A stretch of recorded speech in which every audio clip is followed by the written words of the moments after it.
All right, welcome back, everybody. I have the privilege to sit down with Christian Schuele. He's got 21 years at Clearwater Fire Rescue Fire Department. He's retired now, where we're all trying to get to. Retired as a lieutenant. Now he has a mustache wax and beard balm company. It's inspired by firefighters, medics, and police. Chris is a lover of acoustic folk music. He plays a guitar, enjoys a good bourbon like a good fireman does, and was once a competitive strongman and Highland Games athlete. So we're here about to talk about his time in the American Fire Service, but more importantly, what he's doing now. And we'll kind of give you a little sneak peek that he is probably the best mustache wax on the market right now, my opinion, but we'll let you guys decide. So first of all, Old Man Copper, that's what I'm going to call you. Thank you for coming on the show, my brother. You're in Florida right now, retired. You're probably with a bunch of New York City retired firemen somewhere around there. My brother, if you don't mind, introduce yourself to the audience. Did I miss anything? Did I mispronounce your last name? Is there anything you want to add, my brother? Well, hey, boys, the old man here. No, man, you really hit it right. I did 21 years at Clearwater. Kind of had a diverse career in the fact that I did just a whole lot of different jobs.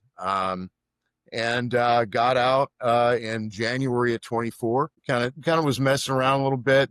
Worked in a gun shop for a little bit, and believe it or not, started doing some security work, which I couldn't stand. We'll get into the trainer thing. I was a trainer back in the day, so I started doing some personal training again, and that didn't really work because I don't have patience for people now when you're retired, And said, hey man, I'm going to get this mustache wax and beard balm going. So that was, I started really working on that before. Well, you want me to get into the whole thing?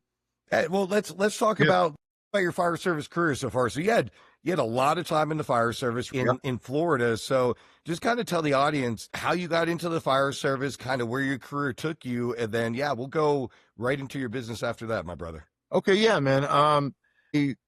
Didn't join the fire service, didn't get hired till I was 33. Yeah. And I really got interested in it. Well, I was a trainer. I wasn't one of these weekend trainers. I went to Florida State University. I got a degree in nutrition, minor in exercise physiology. I was a competitive, back then, a competitive bodybuilder, probably a good state or regional level guy. I mean, nothing really too special, but I was really, really dedicated. Owned a gym when I was younger. And when I got out of college, I actually worked in orthopedics for a little bit for Johnson & Johnson. That's a whole other thing. It's on total hips and total knees. Yeah, if you can believe that. I couldn't stand it because I wasn't a corporate type of guy. I wasn't a suit and tie type of guy even back then. But so I started working for, the Ironman Triathlon Corporation. They opened up a pilot training facility here in town. I'm in Clearwater. There's a few towns north of us called Palm Harbor, and they opened up the Ironman Institute. And when I was married at the time, my wife was a PhD sports psychologist, and she was a competitive triathlete, and a high functioning one. I was a big strength guy, had my certifications, everything, and started working for this Ironman Institute. Ipso facto, through a certain amount of time, we started doing fitness testing for Palm Harbor Fire Department. I was 28 at the time and hooked up with these boys, and we were just cutting up and having a good time, and these guys man, why don't you become a firefighter? Because I was probably bitching and moaning about doing what I was doing, Oh, I'm sure. Yeah, I thought that I don't get the whole thing what I thought about the training thing, but I thought it was going to be a little more glorious than what it really was. And so you need to become a fucking fireman. And I'm like, yeah, I think I do. And, and the funny thing was I just second guessed myself for a few more years. And so I hit 30 years old and went, I think that fireman thing's going to happen. So I still a few more years. At the time I was just dragging my feet. But interestingly enough, I actually, and it's not a big deal, but I registered. I competed in a Highland Games competition up in North Carolina. Chris, real quick, explain to the audience, to the guys that don't know, what is the Highland Games? Okay, so Highland Games, the best way to describe Highland Games is ancient track and field.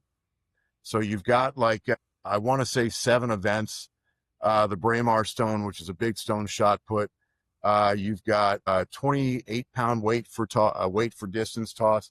And basically, if you look at, you ever hear something when you're watching strongman? Oh, the guy's 24 stone and all that stuff. Well, Yeah. 1 stone in England is 14 pounds. Okay. So you had a 2-stone throw, which was a big weight on a chain, and that was 28 pounds. And you threw that for distance. You had a 4-stone throw, which was 56 pounds. You threw that for distance, and then over a stanchion. You had the caber toss, which was the telephone pole. It's really not a telephone pole, but it's usually about a 16-foot long piece of cedar or cypress. It doesn't really matter. And then a 22-pound hammer throw, and it's a stationary one you can't spin. And then the last one is what's called a sheaf toss, which is taking a 30-pound bag of burlap filled with straw. You take a 3-time pitchfork, and you got to throw that over stanchions. Oof. Yeah, man, it was badass. Rough. But they had divisions. So I was a C division champion. So that was more of I think I won the Dunedin C games. Then I went to the B games and won the state level B games. And then it all happens within one, but you're in kind of like divisions. Then I went into the A games. And so the A games is the A games. That's the top guys. Is that like the guys you would see on ESPN2? Yep. Basically. Yep. Okay. Yep. And then about what year was this, boss? This was probably 2000 to 2003 or 4. Okay. And then that's when about 2003. About 2003, 2004 is when I got in strongman. The Highland Games was a really good time. And I don't know, I probably did, I don't know how many, maybe 20 or 30 of those. Wow. Let's say 20, because I know it was a constant, man. It was like a circuit, you did those all the time. And, but what was interesting is I went and my first A games won the Appalachian State Games, which was up in North Carolina. That was on September 9th, 2001. Oh, wow. Okay. So, and I came right home. Before. Yeah. And I came home and it's just a neat story. It's nothing huge, but it's like on 9/11, I woke up that morning and we didn't have phones, smartphone back then. No, I remember. So I got out, jumped in my truck, put a CD in, didn't turn the TV on, and I drove to our community college. That's where I was going to go into the fire service. And so I registered, but I was up at the desk and no one would help me. And I was like, Really? What's going on? Yeah. And then the lady goes, what, didn't you know anything? And I'm like, no, what? And she's like, flips the TV around. That's actually, kind of a tube TV. And she goes, yeah, the towers are coming down. And I was like, holy shit. And she's like, what do you want? I want to register to become a fireman, I would do that. Yeah. And so, so that went, so that's when that started. And that was, so September of 2001 is when I registered, and then it all started in January 2002. Got through everything. I got hired in Clearwater in March of 2003. Everybody's telling me at the time that I needed to be a medic. I needed to be a medic. And I'm like, well, okay, but let me go ahead and apply as an EMT because that's our minimum standards in Florida, and see what I can do. And I had done my EMT ride times at Clearwater. So when they were hiring, I was older. So I think maybe, you're a little more mature. You understand the game a little bit. I really put my best foot forward because I realized that ride time was as much of an interview as anything else. They told me that they were hiring. I went in on a Monday for the interview and was hired by Thursday as an EMT. I probably the best I've ever done an interview in my life. I really wanted it. I wanted Clearwater. It's where I grew up. It was my home. So, got in there, spent a little bit of time on the rescue.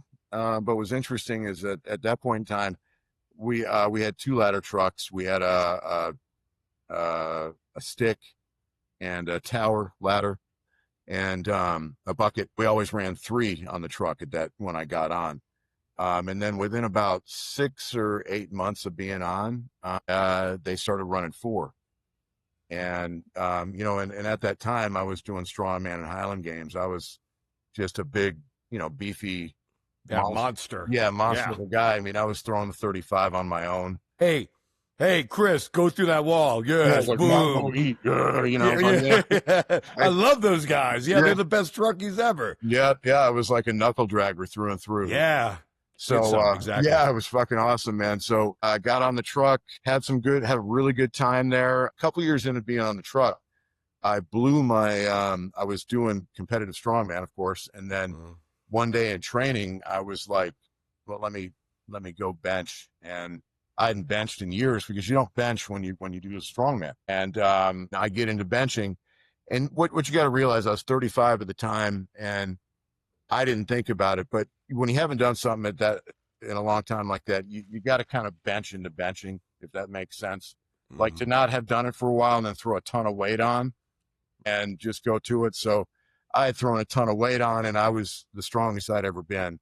I was repping some weights, and on like the 5th or 6th rep, my pec tore and my bicep tore.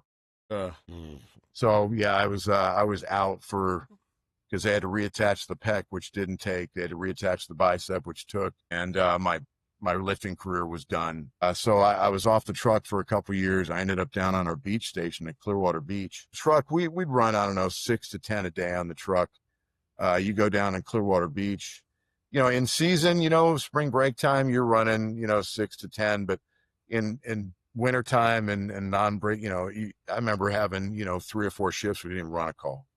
And I was early in my career, and that was not a good place for me to be. No. Yeah, no. And because I remember they put me out there and let me heal and everything. And then as soon as I got well, we would bid stations. You could bid and bid out of a station. And so I bid out of the beach after a couple, you know, about a year and a half. And everybody's like, what in the hell are you doing there? Yeah. You know, that's the choice station. Everybody. And I'm like, I really don't want to be there. You know, I want to be busier. Yeah, I mean, I love the guys, and dude, probably some of the best days of my firehouse life, you know, was that. But got back on the truck, and then spent another, you know, got tech certified, because they started requiring at least 2 of us on the truck to be tech certified. But I was still tailboard. Went and took my my driver's exam, my chauffeur's exam, passed that, and then they promoted me to the driver of truck 48. Went and did that for about 4 years. I'd barely touched an engine, you know, to be honest with you. But after that, excuse me, you know, I started wanting to become a lieutenant. Now, in that time, the interim time, about 7 years in Florida, you can become an instructor. Okay. So I got my instructor, and I got my instructor 3. And so I got up and started working at the fire academy. I started working for CPAT, then started teaching at our department.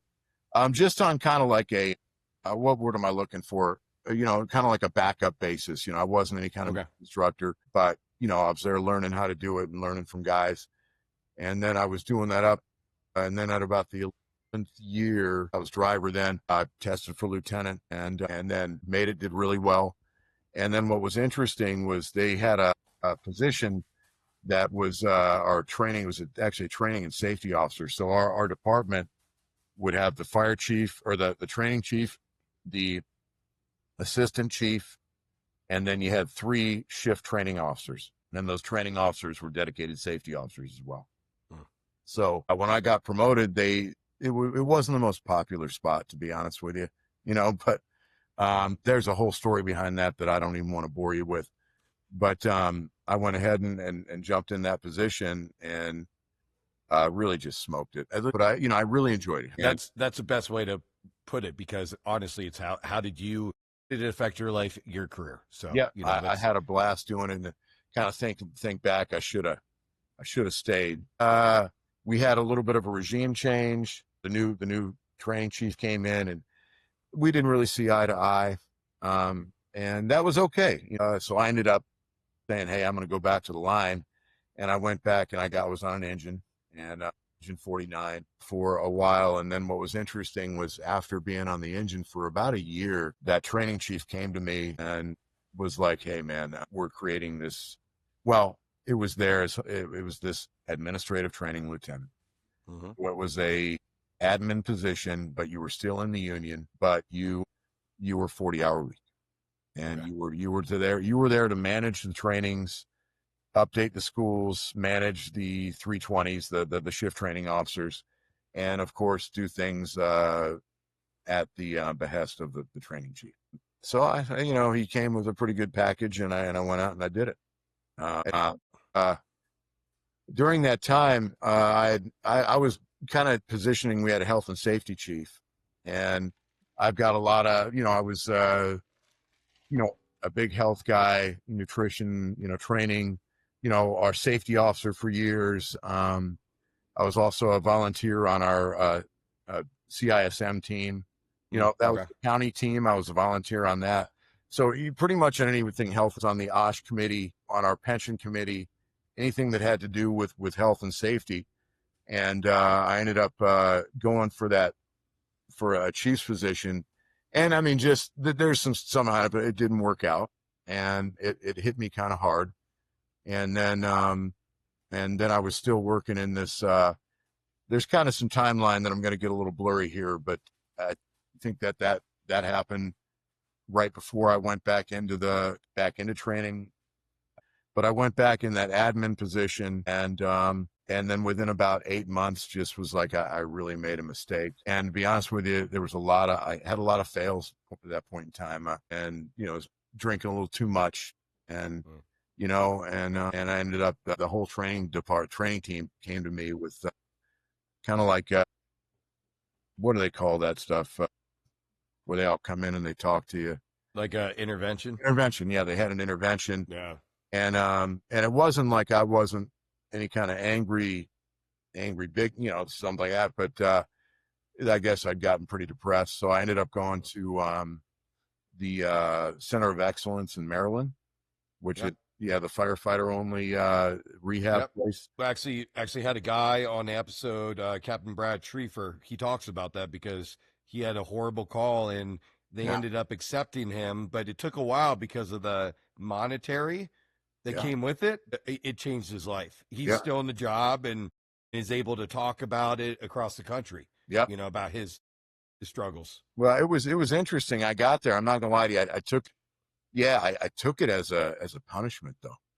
So when I got to the Center of Excellence, I was a complete cocksucker when I got there. Like I was chewing nails, and I'm a pretty, open, can be pretty loud. And the first 10 days there, I was not good. And it got to the point where one of the guys came in, the counselors was like, "Hey, we can't have you here. You're really not, you're disrupting everyone." For whatever fucking reason, from there on out, man, I just did a 180 and, and let go of all the anger and said, well, I'm here for another 20 days and I might as well make the best of it. And it really turned out, having a pretty productive time there. Unfortunately, though, when I came back, I was still pretty angry at the guys. I got offered that position into a chief's position with pay, take home car, rank and everything, and basically told him to fuck off. Wow. And Okay. I'm like, I'm not, I've already tried it 2 times with this guy. Yeah. And this is where it's at. And now I'm pretty pissed off because, this is the way I saw it. Right. I look back at it, maybe I was angry, and they were just trying to do the right thing and I couldn't see it. So I ended up going back to the line and, did not make a whole lot of friends doing that. Was really good with the guys and everything. Even a lot of the guys, it just made a big rift. And I think one thing I wanted to discuss was as far as mental health things go is that we talk a real big game in the fire service, and I think we're really good at identifying, see something, say something, get somebody the help they need. What department do we know of that when you come back, has a program that really learns how to welcome you back? And even if it's like you come back and I was not cured and I was not doing well. And instead, that was evident by, maybe I should take less responsibility because I was very angry when I came back and still upset. So that should have, perhaps now look at it, maybe they should have been like, wow, he's really not doing well. It doesn't help when you're a dick. I was being a dick, so it doesn't help. But that if you really think about it, that's a call for help. call for maybe some soft gloves. And, but I can be pretty tough and pretty, unwavering. And so, Yeah. Well, we're hard-headed just yeah, naturally. The type of guys that we recruit are type A personalities. So yeah, it's, of course, it's hard. It's yeah, hard to admit that we have an issue. It's hard to seek help. And then it's hard to change what has worked in the yeah, past. So I think everyone listening to this understands that. I absolutely understand that. But you got back on the truck. That's the biggest thing. A lot of guys don't get back on the truck, yeah, so you got back on the truck. yeah, So, I mean, you fucking win, right? yeah, And you completed your career. yeah. Well, and what had happened then was I got back to the truck, but from all those years of competitive lifting, I competed at even I started competing when I was like 15. So by my late 40s, my knees were done. And 2019, I was having problems walking, and yeah, I mean, I could get the job done, but when we get done with a call, I was on the freaking recliner with some ice on my knees. We'd have a training, I'd have ice on my knees, and so the fire marshal was a buddy of mine. Well, he wasn't a buddy; he was just he was a friend of a friend, but he came and said, "Hey, do you want to pop on over to investigations and inspections?" And like, I said, fuck yeah, man. And for us, it's a lateral move because you're still doing, it's not just straight inspections. You're an on-call investigator. I got into that, but then I think I started that investigations in 2020, and then September of 2020, I had to get a knee replaced. Yeah, so I have a complete metal knee that's in there, and that helped tremendously. And then I had to get another one done. I had to get my other one done, and right after I retired. But you're right. I did get through. So I went through and did the investigations and inspections, and I wish that we had a little more, that we were just straight investigators, because inspections, I really didn't enjoy that a whole lot. But yeah, I had to do what I had to do to get across the line. But like, Clearwater only has, I mean, we run 8-station department, 30,000 calls a year, 120 working, not 120 fire calls, but 120 actually working structure fires. So one working every 3 days. And so that wasn't enough work. We had 5 investigators and inspectors. Was it 7? I'm sorry, 7. And that wasn't enough work to have guys full-time investigators. So when we weren't, investigating, doing reports and stuff, we were out, pushing paper. Yeah, I feel like for the fire investigation side, that's the EMS calls for the guys on the truck, right? It's like, I don't want to run them. That's the majority of our calls, but we're rewarded with the first in-house fires or the apartment fires or commercial fires or whatever. So I kind of feel like everyone can relate to that. Yeah, I just want to investigate fires. Or like, hey, I just want to run jobs. Yeah, but exactly. Yep.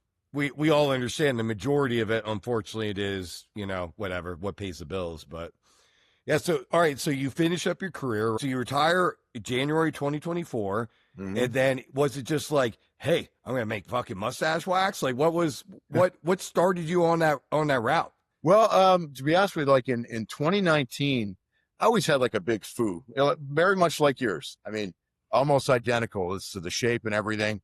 And I was just this big fucking, caterpillar on my face. And I started using mustache wax. And, it was like, I spent $20 a tin or 15, 16. I'm like, this is fucking expensive. And I'm going through this pretty quick, and I'm like, yeah. And I'm like dipping in, and I'm like, I can fucking make this stuff. So I started cooking it up at home, and within 6 months, I had a really good recipe, and I started giving it out to the guys in the firehouse and at the department. And so, like you said, when I retired, I didn't think about it really until about maybe October of 2024 to say, you know what, I'm really, so I got a buddy of mine with DVI, Bushcraft and Survival. He was a partner of mine on the ladder truck, and he's got now a Bushcraft and Survival course, and his business is going really well. And he's like, you got to do that fucking wax you used to do, man. And I'm like, yeah, man. So I started my labels, got everything going, got my LLC in February, and, just kind of started picking along at it. And then I really didn't go live until October, I think mid-August. Okay. Yeah, maybe the end of July, I think, where I was like, okay, everything's set. I got my my recipes. I've got my labels. I've got Your tins, you got everything, right? everything set and ready to go. I've got 100 of each sitting here ready to go. Let me get my Instagram channel, which I think I started in February of this year, but I didn't do anything with it until I really had things going, Okay. And but I'd probably say, like I said, maybe the end of July, mid-August, I just went, I'm 100% in. I don't even want to do a part-time job. This is all I'm doing. That's it. And so that's been pretty much all I've been doing the last few months. And all right, so I got to ask the questions to tell the audience. I ordered mustache wax from Old Man Copper. I saw you on Instagram. We had never talked. Never. And I ordered, it was called Smoke Eater. And then what's a pine one called? A mountain pine. Okay, mountain pine. And then I ordered the balm, which is a big thing. Yeah. That was like coconut or something. Coconut Beach. Yep. Yes. Okay. So that's what I ordered. And then, so Chris reaches out to me probably 2 weeks later and was like, hey, how do you like my stuff? Yeah. And sure as shit, I'm like, bro. So I need to tell the audience this. So he has a mustache wax called Smoke Eater. Is that correct? Yes, sir. All right.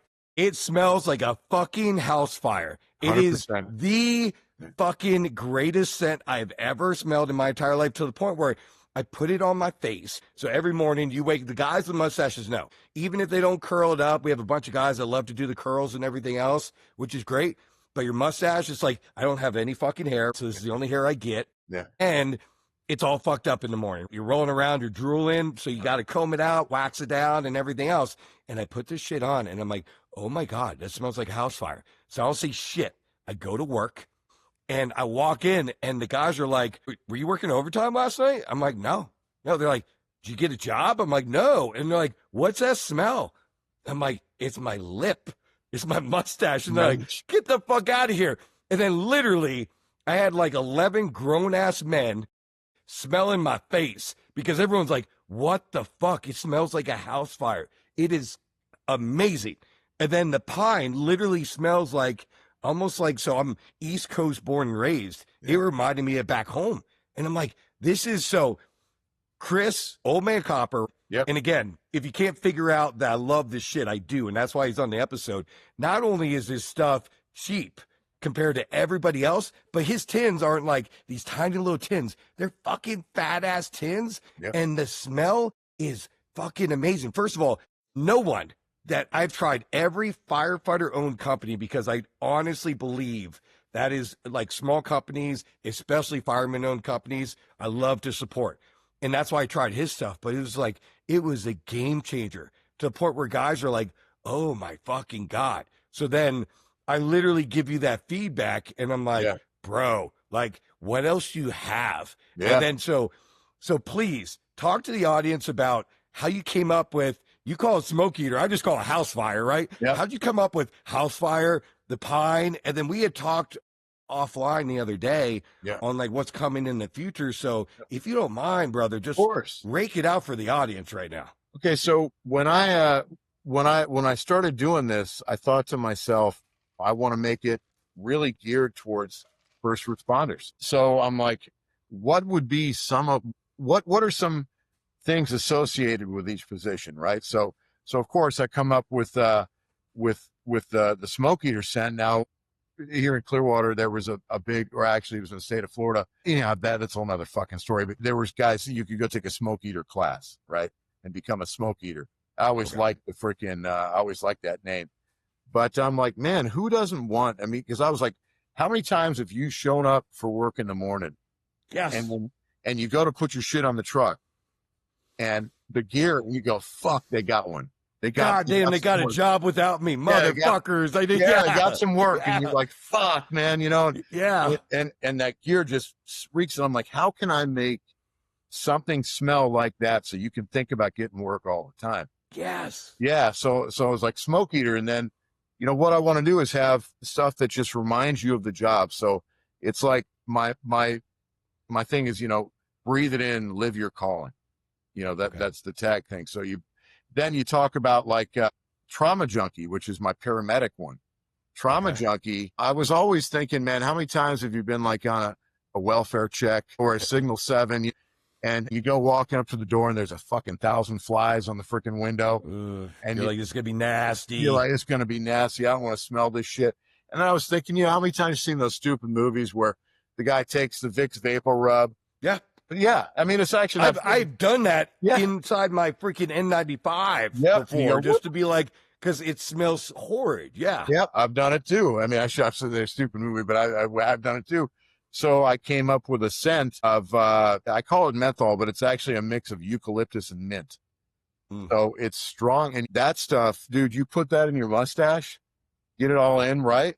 Dude, it just floods your nose with menthol. Oh, and so nice. And it's actually really, it calms down a little bit. Then you move over to my police one. That was a little harder to kind of figure out, what. So I called the police one as asphalt operator. Okay. And that has a cedar and leather scent. So I was thinking to myself, your leather gun holster, what I mean? Cedar, even though, your baton, you get cedar wood in your baton. Dude, that stuff, I get, again, such great feedback. It's awesome. Then you've got, of course, the mountain pine. The interesting thing about the mountain pine is I'm always up to North Carolina and Georgia, up in the Appalachian Mountains, doing up in Tennessee and stuff. And I just, dude, there's nothing like, I'm a flatlander here in Florida, man. Yeah. I can drive for miles, man. It's flat. So I like going up when I'm up in North Carolina, Georgia. You come over this ridge where I always go, and it's just a wall of freaking pine trees, man. And I just thought, man, and I remember thinking, man, what a mountain of pine. And I'm like, fucking mountain pine. So I got that. The interesting thing about mountain pine is I actually put some pine tar in it. So there's actual pine tar in it. Cool. Yeah, that's why it's dark, and pine tar is like good for your hair. It's antiseptic. It's good for you keeping anti-inflammatory, all these little things. And everything I've got as far as a mustache wax has a little bit of pine resin in it. So I melt the pine resin in for the whole. So you've got the mountain pine. Then the last one I've got is called stiff upper lip. And it's like, keep a stiff upper lip. And what that is, that's got double the pine resin in it. So when you get it, it's unscented, but you'll feel it. You go to scrape the tin. Hey, hold on. 1 second. Yeah, do it. Got it right here. You scrape the tin right there. Stiff upper lip. Move it a little bit farther over. There you go. Perfect. Yep. So you open it up, and like this stuff, you can barely scrape it. You can a little bit, but you've got to get, now I got to fucking use that one. So be it. Take this shit. You can scoop it in with your finger and really work it in, but I'd say take a guitar pick and take a hair dryer to it. Okay. And work that stuff down. Get it where it looks like it's kind of getting a little oily. Either stick your finger in backwards like this, then roof it in, cut, and then get it up over and get your mustache going. But this stuff will freaking hold like a motherfucker, man. Really? Yeah, and it's awesome. And again, so that's like the all day hold. 100%. And if you do it right, like if you watch any of the videos that some of the pros do it, they'll actually take about a pea-sized bit, and then they'll work one side of the mustache from here, dig it in, and then work it through, and then do 2 fingers. They'll do another pea-size from just the end and work it through. And this stuff is perfect for that. So that went there. Now I've got. Talk about the, we were talking on the phone the other day about the upcoming ones. Yeah. The military ones got me super excited, and the beach one. Yeah. Tell the audience about those. Hell yeah. So I've been wanting to do, because first responders, and I want to do military. So I had a poll on my site, and long story short, we came up with a military themed mustache wax. It's called Night Raid, and it's fucking badass. And so what I did for the scent on that was black coffee.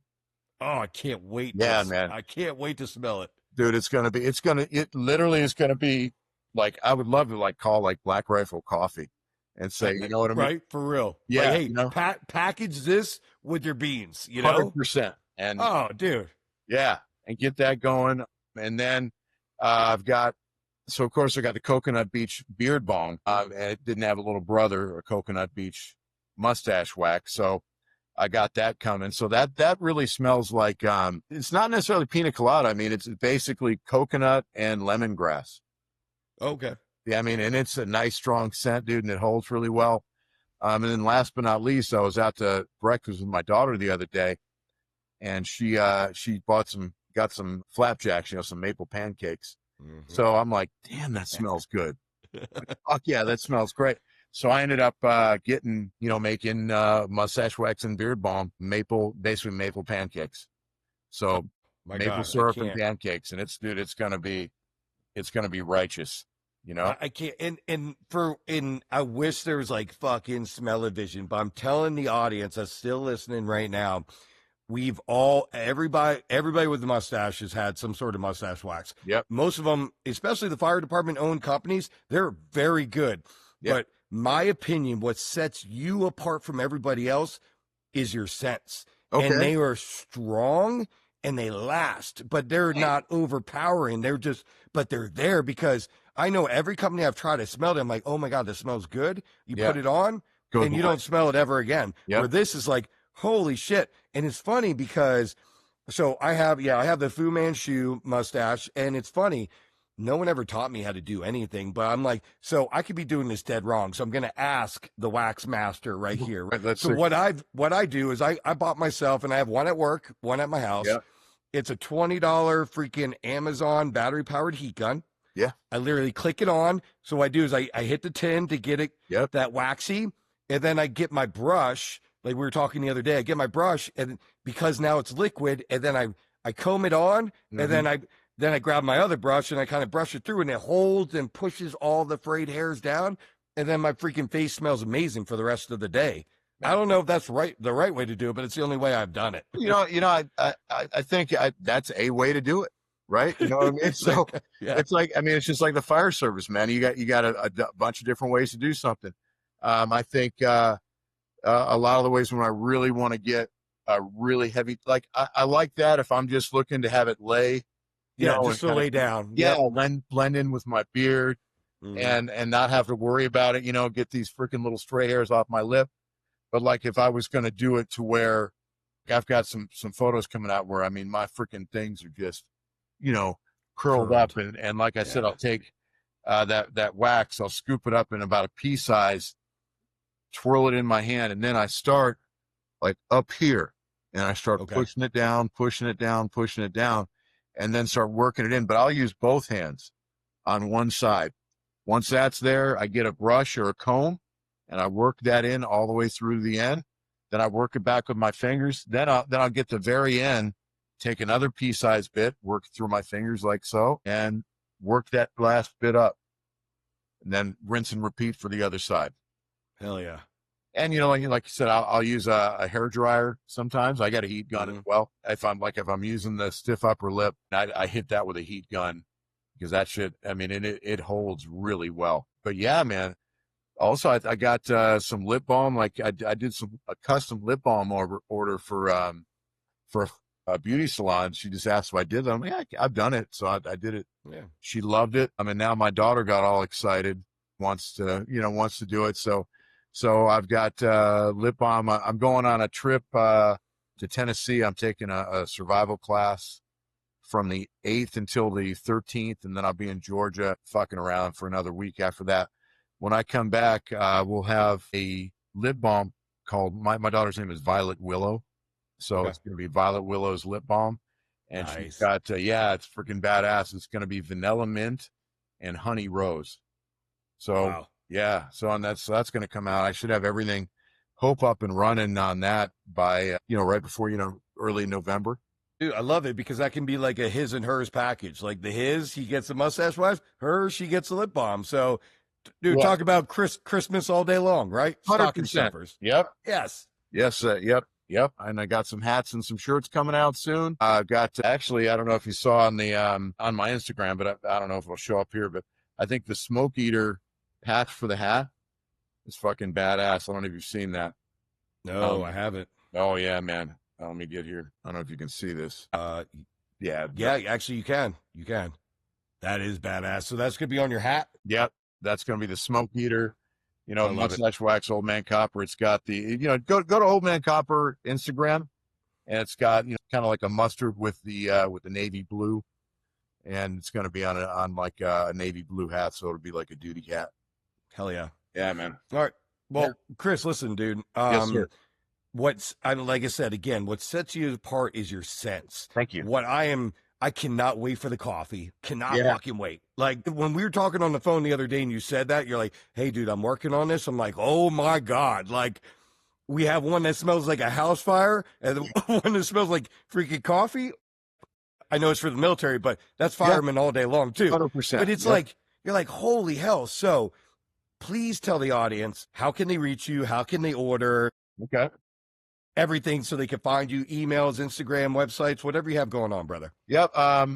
Considering that it's really kind of been kicking off like really, really seriously over the last few months, but you can go to oldmancopper.com. It's got my whole catalog there, at least my current catalog there. And if you want, you can also go to Instagram and look up Old Man Copper on Instagram. You can click any link in Old Man Copper and buy it through there. And I hope to have some other ways to getting it there. And go from there. So that's really about it. Yeah, well, good, because again, like, spoiler alert, so Old Man Copper is going to be an official sponsor of the show, and like, we thank him so much for his support, but everything's going to be in our bio and our links from every episode from here on out. Again, he's a freaking fireman, he's a good dude, but more importantly, for the value and the size and the scent, I'm telling you guys, order one scent that you want to try. Smoke Eater is my personal favorite, right? But try any of them and you're going to be freaking hooked. Guaranteed. So is there any sort of discount code that you're offering for the listeners or anything like that? They can give them a discount that we can 100%. If you go up and go and type in copper, okay. Whenever you go shop and you type in copper, it'll give you a 10% discount. And beautiful. Yep, the mustache wax $13.99. The beard balm is 4 ounces. That's $18.99. Both of them are packed with scent, man, and 10% off on that, brother. And that's amazing. So again, Old Man Copper, thank you. So we've been yapping for a little bit now. So before we get into the questions for the end of the season, is there anything that you want to leave the audience with when it comes down to your business, what you're doing, anything along those lines, sir? I mean, just the bottom line is it's really first responder oriented, man. You know, you go to my Instagram page. Yeah, I do some ads and things like that, but I sit and talk about some personal things on it. But a lot of it, I've got some videos, some good training videos. I just want everybody to know that you know, I love the men in the grind, man, and that's what it's all about. And the best I can do for you. That's about all I got there. Dude, I love it. So again, a brother supporting our brothers, right? Providing an amazing product for fucking, honestly, in today's day and age, dirt fucking cheap for what you get. So thank you for doing what you're doing. Again, like we talked on the phone the other day, like, good things happen to good dudes. Like I said, you've been through a lot in your life. Yes, you sir. spent an entire fucking career serving the community. Good for you. And that you're still giving back to the brothers and sisters. Yep. Well, I hope the sisters don't have the fucking mustache, but they could do the lip balm, so we're okay. Yeah, we'll be all right. And hey, if the sister's got a mustache, whatever, you know. We won't even go. All right, dude. All right, so let's we'll get into the questions of the season. So we already answered the why. It was the why you became a fireman. Let's get into traditions. That is one of our hot topics here in our region. The question is, what's your favorite American Fire Service tradition? But more importantly, why? And it doesn't have to be from your region. It's just really, what do you love? But more importantly, why do you love it so much? Okay. Let me ask you a question before I say that. And the question is, so I had 2 thoughts on this. Okay. Number one was, kind of like a day-to-day tradition that we have, or number 2, kind of like a straight firefighter tradition, if that makes sense. So I'll get into number 1. Like, if I had to go to the day-to-day tradition, there's nothing to me that beats the firehouse meals. I think that's what you're talking about. Now that's it. I love sitting at the table, freaking solving the world's problems. You know what I mean? Yes. Someone, fucking around at the freaking, I was always cooking. So, everybody looking over your shoulder, grabbing your ass while you're doing something, you know what I mean? And sitting down and serving the boys. And you could always know when you did a good meal when no one was talking. That's the funny thing is when there's no chatter, you know it's that good. Yeah, okay, all right, I did it good because no one's saying it. And then as far as like tradition, I think that's what you're talking about. There's a couple of them that really really ring forth, but I was always a big fan of how we changed the color and or crest of the Proby's helmets. So Oh, they go, okay. yeah, with Clearwater, when we hired a Proby, at one point in time, they used to have a dark helmet or a black helmet. And then when they graduated their year, they went to a yellow helmet. We kind of got away from that because everybody wanted black helmets and not yellow helmets. So everybody got black helmets. So we ended up giving the Probies a hazard red shield. So you knew that was a Proby. And at the end of their time, the year after that, we would give them a new crest for their helmet, and that was to signify.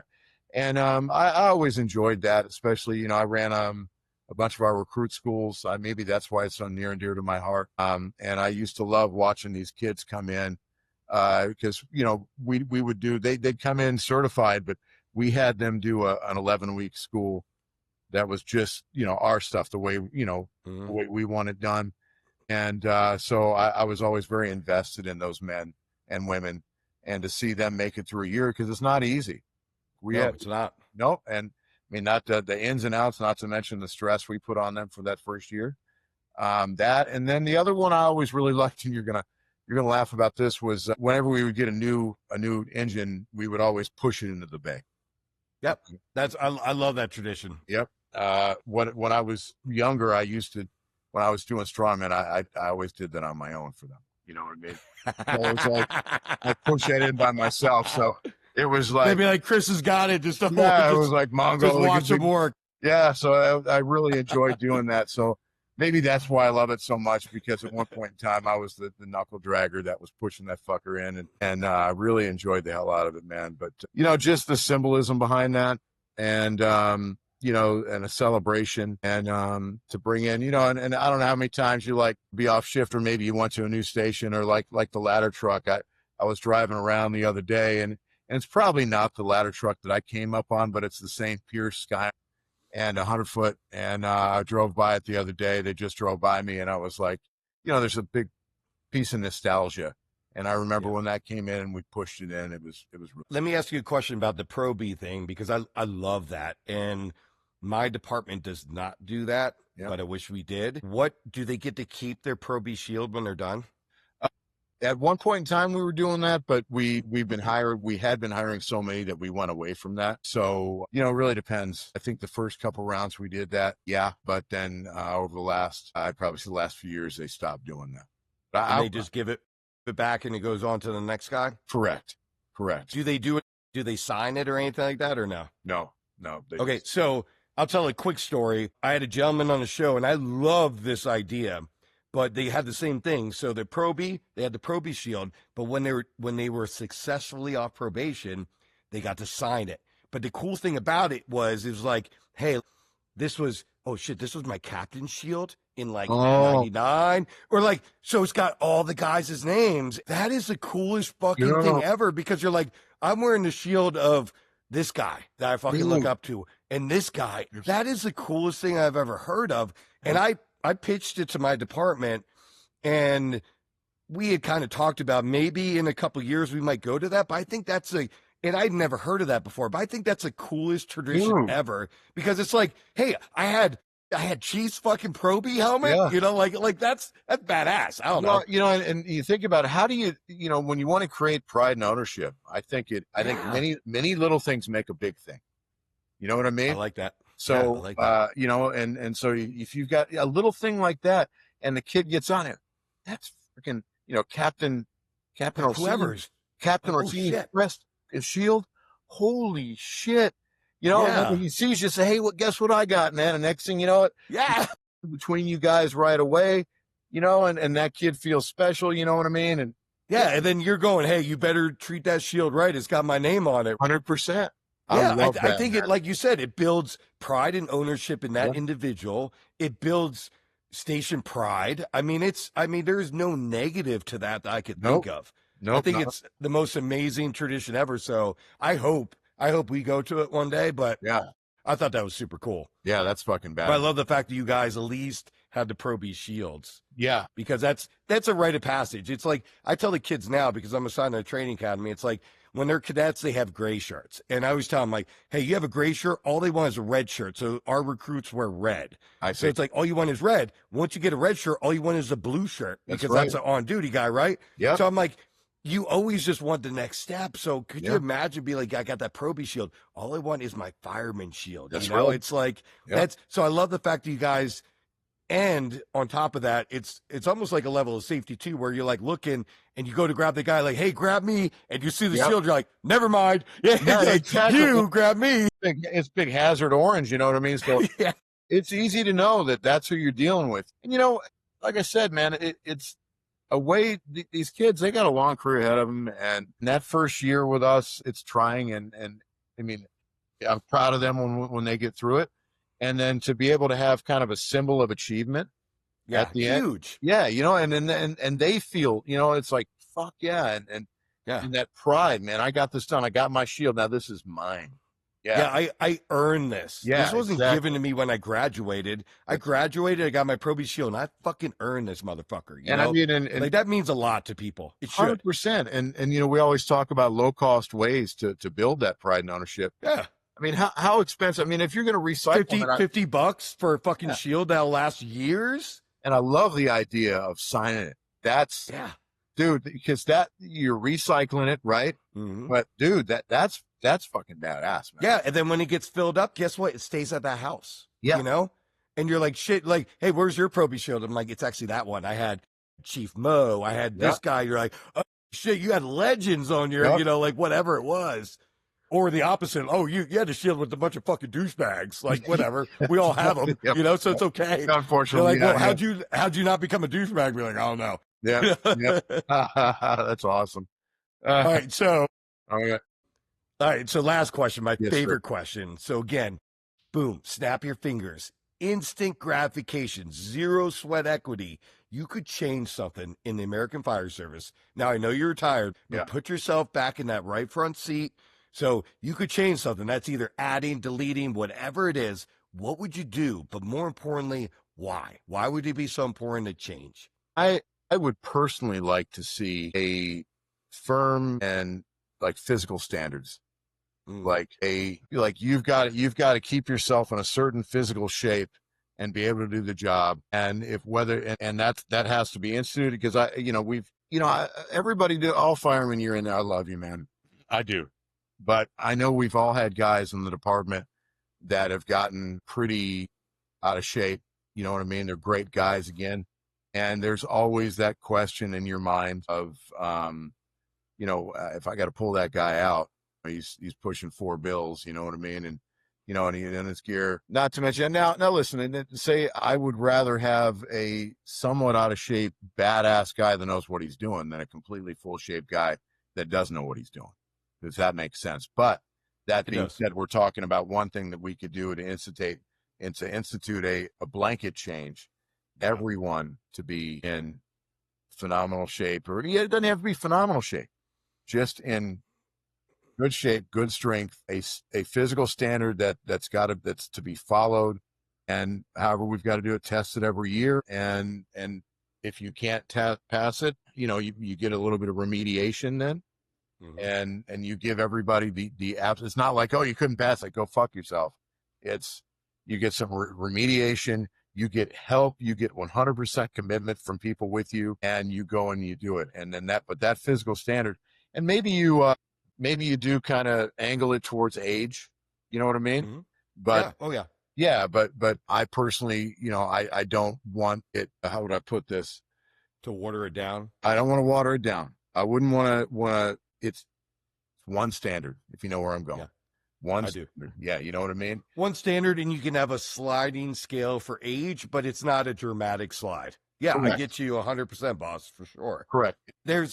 It's surprising that it's not like that. I was a fireman back east, and the running joke was always, I was in the best shape of my life the day I graduated the academy. Yeah. Like, that was just it.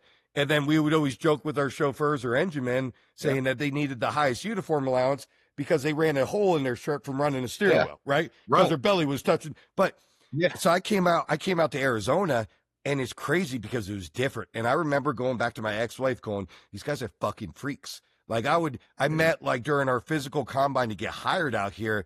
It was a guy probably in his upper 30s. And he's like, hey, brother, we're going to do a light workout. It was 20 minutes of kicking my fucking ass. And I'm like, oh my God, he's destroying me. It's weird because we do yearly physicals. There is a metric that you must hit.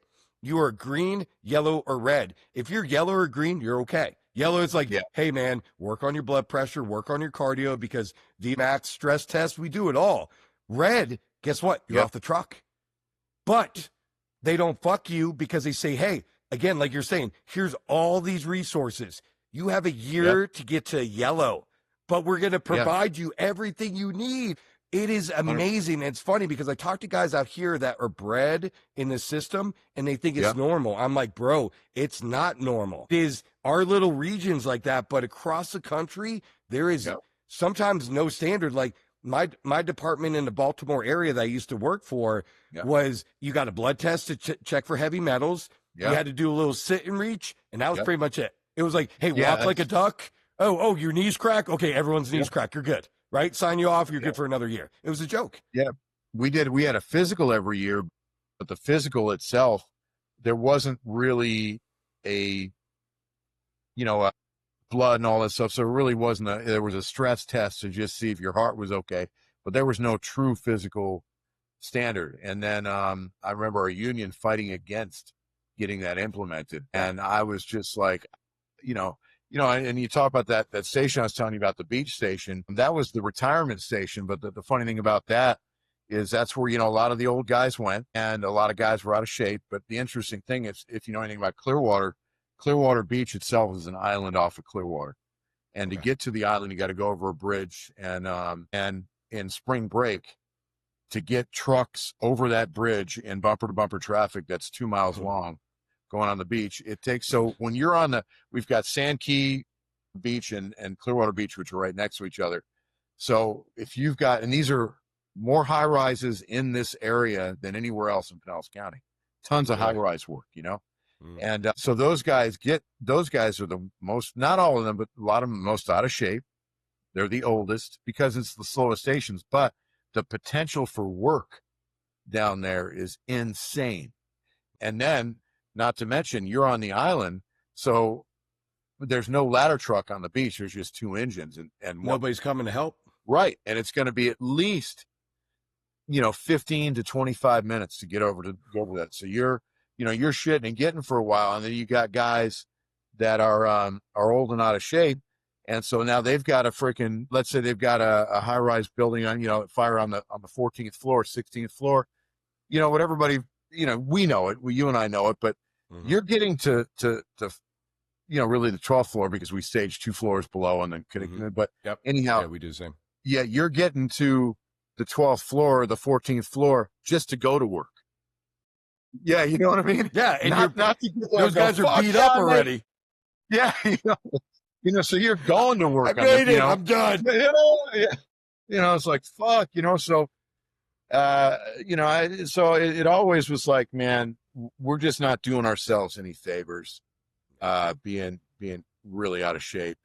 And I think that those standards need to go and stick across, it's not a topic across sexes as well. Like, I don't have a problem with anybody that can do the job as long as you can fulfill the standards. You know what I mean? That's it. Yep. And that's the only way. That's the only thing I want to say. You know what I mean? If you're a 4'11" guy or girl, it doesn't fucking matter. You have to be able to throw a 24-foot ladder by yourself. You have to be 100%. Able to advance a hose line while flowing. It's like you have to do the job. Period. The end. And guess what? Some people can't. And we've gone on rants before. It's like, and again, my personal opinion, but society has made us believe that if you want it, you can do it. And it's not the fucking truth. It's not. There is limitations by just your height alone.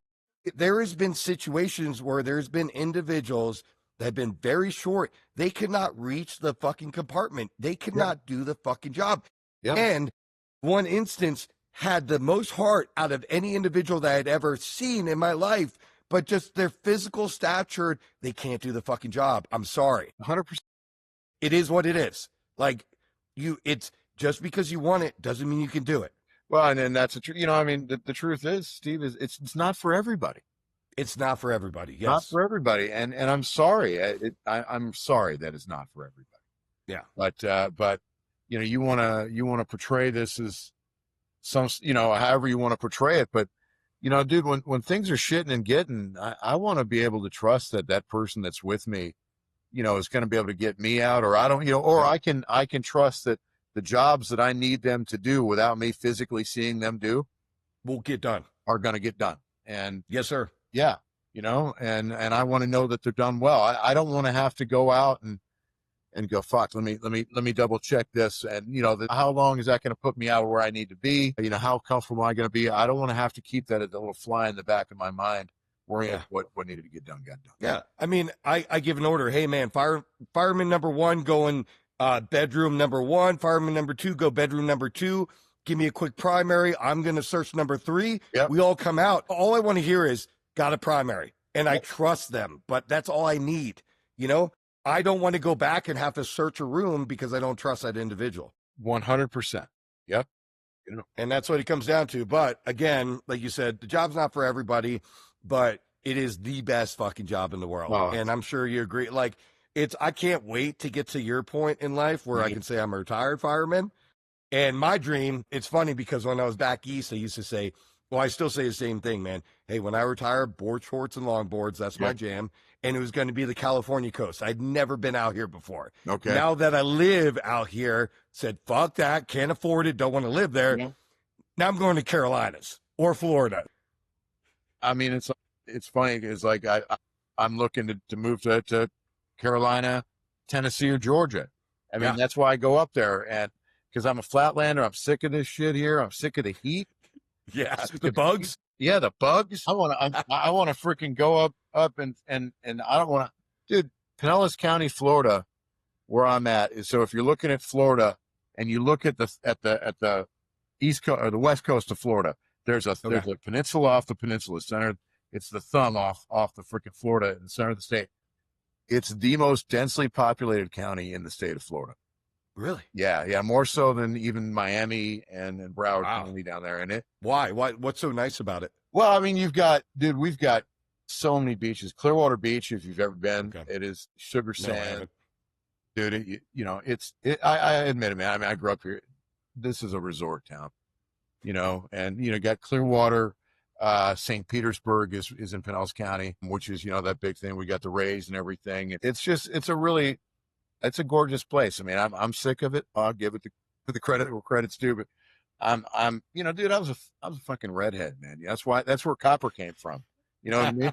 Had copper colored hair. And when I was a kid, man, my mother, she would fucking just slather freaking sunblock on me. And I just learned to freaking hate, always having to deal with all that stuff. So I'm ready to go, man.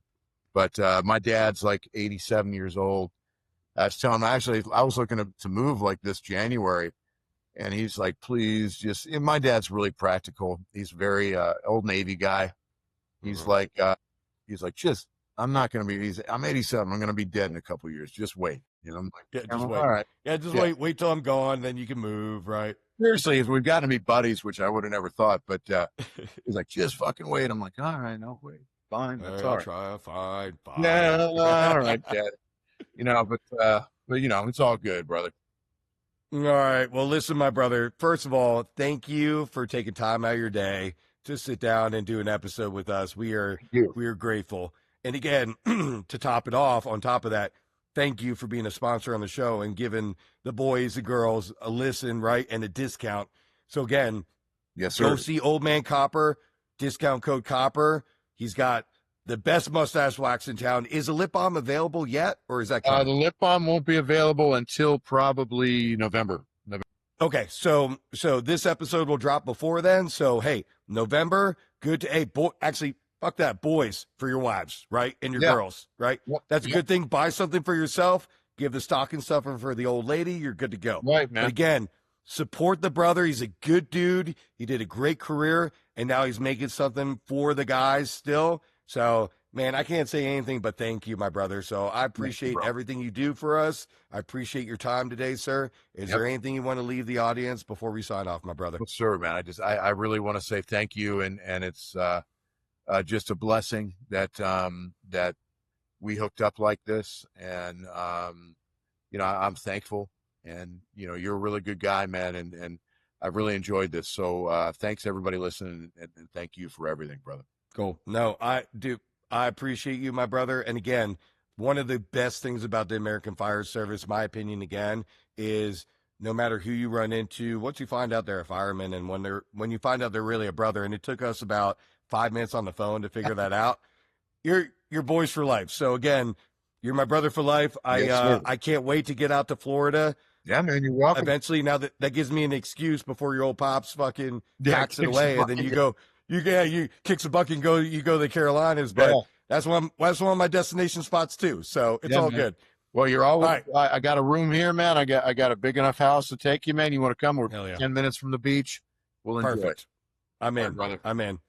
All right, brother. Well, again, everyone, if you made it this far, thank you for listening. Thank you for supporting. Remember, leave a like, a comment, share it. The reviews help drive the podcast. And again, more importantly, please go visit Old Man Copper. The best shit out there, hands down. So again, we'll catch you guys in another 2 weeks. Thank you so much. All right. Thanks for listening. We'll be back in another 2 weeks. Remember to like, share, review if you can. Helps drive traffic to our podcast. Remember, let's leave our ego out of the fire service. It's amazing what we can accomplish when no one's looking for credit. Much love. Let's stop eating our own and become better firemen. Catch you next time.